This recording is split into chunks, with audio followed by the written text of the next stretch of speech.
Welcome to Comic Chop News. I'm Dan, and today we're going to be reviewing Laid to Rest. Laid to Rest is an interesting movie because, for one, the villain, Chromeskull, kind of interesting look to him. On one end, he is dressed like Agent 47 from Hitman, but then he has this Chromeskull mask that he wears. The look is very distinguished when you see him coming after you, and he wears on his shoulder a film camera to tape all of his victims. The movie, I remember liking it a lot more when I watched it when it first came out in 2009. I watched it last night, and my opinion changed a little bit. I think I was more amused by the brutality of the movie back when it first launched. This time around, found myself a little bored, and I was very surprised. The beginning is very slow burn, and for me at least, the movie didn't really start getting going until they end up at the grocery store near the end, gas station. Starts out with what they title as the girl or princess. She awakens in a coffin, manages to get out of it, and has no idea who she is, where she is. And turns out she's at a mortuary, and a guy is trying to help her out, and Chromeskull ends up killing him, and she runs, manages to get to a house where we meet Tucker and his wife, played by Lena Headey from Game of Thrones. They are trying to help her. Chromeskull finds her, asks for her, and when he's threatening to kill Lena Headey, ends up slicing her throat. There's a couple of scenes in here afterward where he's trying to hunt them down. There's a guy talking to his girlfriend in the window of a car, and he has a chrome knife with a serrated blade, puts it right through his mouth. Again, pretty good effects. Again, slow kind of cat and mouse stuff till we get to the gas station where the actor Thomas Dekker and his buddy are going to Atlanta to a rave. But Princess ends up there. Chromeskull sends her in to get another videotape because he's running out of tapes to record. Takes a little bit too long, and he's texting Princess, and the guy behind the counter sees it, grabs a shotgun, goes out there to tell him to leave. Pretty brutal effect scene. Chromeskull grabs the shotgun, puts it to the guy's jaw, underneath the guy's jaw, and blows his head off. What ensues is them locked in the gas station, trying to survive. Chromeskull has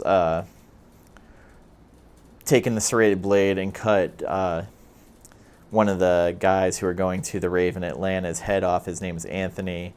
During the movie, we see several times before Chromeskull puts on the mask, he puts a liquid in there, like it's an adhesive, like a latex adhesive, and then puts it on his face.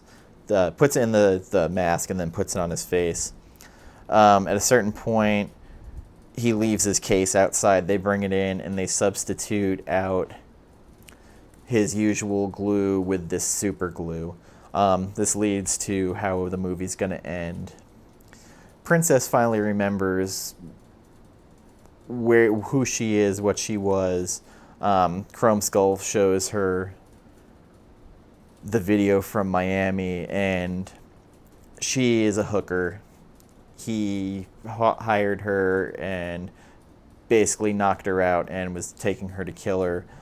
She's kind of scarred from finding out who and what she was, and she starts taunting Chromeskull. He puts the stuff in his mask and then goes to put it on, and then some of part good and part horrible effects start happening, where his mask, it's starting to smoke, and he's pulling it off. It starts pulling the flesh from his face off with it, and it's just this, like the underneath of his flesh and the meat and sinew just smoking and like burning away. Starts frothing a little bit, and again, some of it would look like good effects, but the actual like burning and kind of dissolving just didn't look the best. She takes the aluminum bat that she saw earlier, and then starts beating the shit out and covers herself in blood. And then she walks outside, and the kid who is going to the rave, by the actor Thomas Dekker, she tells him, let's go. And he's like, well, my friend's dead. And she's like, I left a note. Where do you want to go?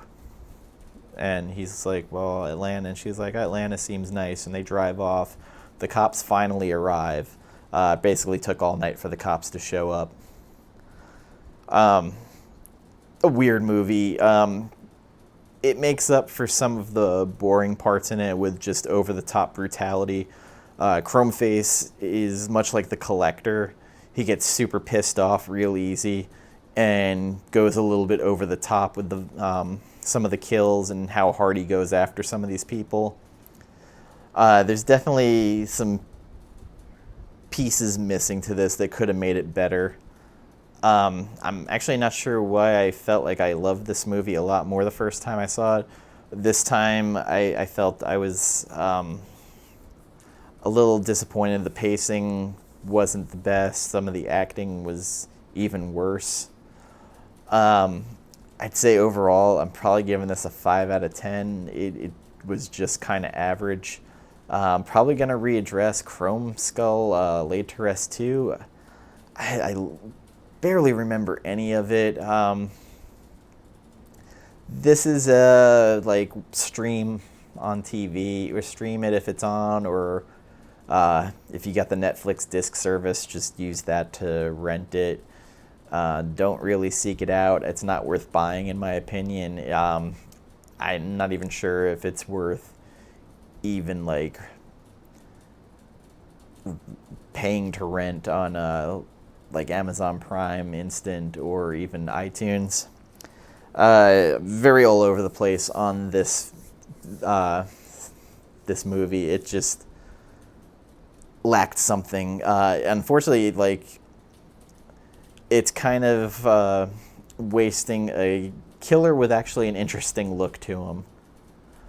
So with that being said, I'd like to thank you for watching. Like, share, comment, subscribe, and take care. Good night.